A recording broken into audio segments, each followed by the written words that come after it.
Hello বন্ধুরা, সবাই কেমন আছেন? আশা করি ভালোই আছেন। আজকে এসে গেছি আমার রান্নাঘরে লাউয়ের এক লোভনীয় ইউনিক রেসিপি নিয়ে। তো চলুন রেসিপিটা দেখার অনুরোধ রইল।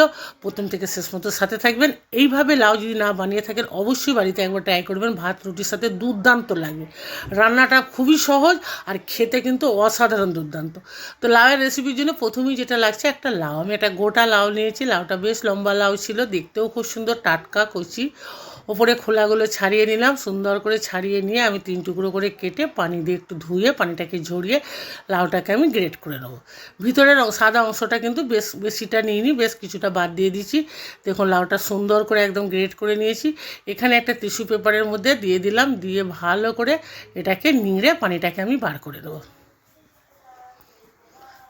দেখুন লাউয়ের মধ্যে কতখানি পানি থাকে। পুরো পানিটাকে কিন্তু আমি যেমন ছানা থেকে পানি বের করা হয় এভাবে বার করে নেব। সুন্দর করে লাউটাকে নিংড়ে একদম পানিটাকে আমি বের করে নিচ্ছি, একদম ঝুরঝুরে মতো হয়ে গেছে। এবার একটা প্লেটে ঢেলে এটাকে আমি সুন্দর করে হাতে করে নাড়াচাড়া করে একদম ঝুরো ঝুরো করে নেব।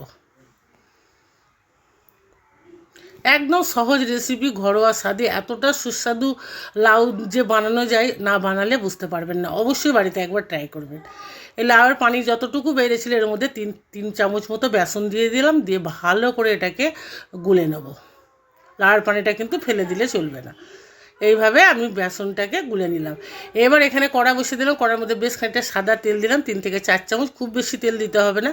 আর দিয়ে দিলাম এখানে 1 চামচ সর্ষে দিলাম, আর 4টে মতো কাঁচা লঙ্কার কুচি দিয়ে দিলাম, আর দিয়ে দিলাম এখানে 1/2 চামচ মতো হিং। একটু নাড়াচাড়া করে এবার এর মধ্যে দিয়ে দিলাম ছোটো চামচের 1 চামচ হলুদ গুঁড়ো, 1 চামচ কাশ্মীরি লঙ্কার গুঁড়ো। আবার একটু নাড়াচাড়া করে এবার এই লাউয়ের ঝুড়িগুলো আমি দিয়ে দিলাম ওর মধ্যে।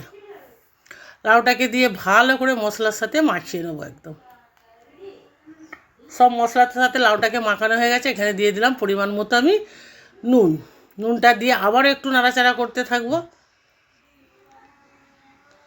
এবার ওই যে গুলে রেখেছিলাম বেসন আর লাউয়ের পানিটা, ওই গোলা পানিটা আমি দিয়ে দিলাম এর মধ্যে, দিয়ে আবার ভালো করে মিক্স করে নেবো যেন লাউয়ের পানিটা পুরো লাউয়ের সাথে মিশে যায়। দিয়ে নাড়াচাড়া করে ঢাকনা দিয়ে ঢাকা দিয়ে 2 থেকে 3 মিনিট রান্না করব। 2-3 মিনিট হয়ে গেছে, লাউ থেকে একদম তেল তেল ছেড়ে দিয়েছে। এবার নাড়াচাড়া করে ওর মধ্যে আমি দিয়ে দিলাম 1 ফালি লেবুর রস। লেবুর রসটা দিয়ে 1 মুঠি মতো ধনেপাতা কুচি দিয়ে দিলাম, দিয়ে ভালো করে মাখিয়ে নেবো। তাহলে আমাদের এই ইউনিক লোভনীয় লাউয়ের রেসিপি কেমন হয়েছে অবশ্যই কমেন্টে জানাবেন। আর বাড়িতে একবার হলেও ট্রাই করে দেখবেন, খেতে অসাধারণ দুর্দান্ত হয়েছিল। তো সবাই ভালো থাকবেন, সুস্থ থাকবেন, সাথে থাকবেন। আমাদের রেসিপিগুলো আপনাদের যদি ভালো লাগে লাইক কমেন্ট শেয়ার করবেন। যদি আমাদের পেজটাকে ভালো লেগে থাকে ফলো দিয়ে সাথে থাকবেন।